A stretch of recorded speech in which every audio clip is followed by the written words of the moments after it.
Step 1. Check your credit score before refinancing. Higher scores typically qualify for better interest rates. Step 2. Review your current mortgage terms. Understanding your existing loan helps determine if refinancing makes financial sense. Step 3. Determine your refinancing goals. Are you seeking lower payments, shorter loan terms, or accessing equity? Step 4. Calculate your break-even point. Compare closing costs against monthly savings to understand when refinancing becomes. Step 5. Gather your financial documents. Lenders require pay stubs, tax returns, and bank statements to process your refinance application. Step 6. Research current interest rates. Compare offerings from multiple lenders to understand the current market landscape and potential savings. Step 7. Get pre-qualified with lenders.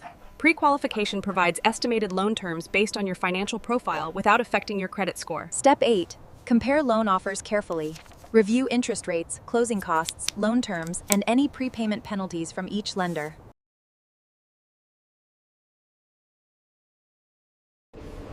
Step 12, close your refinance. Sign final docs, pay costs, new terms start now.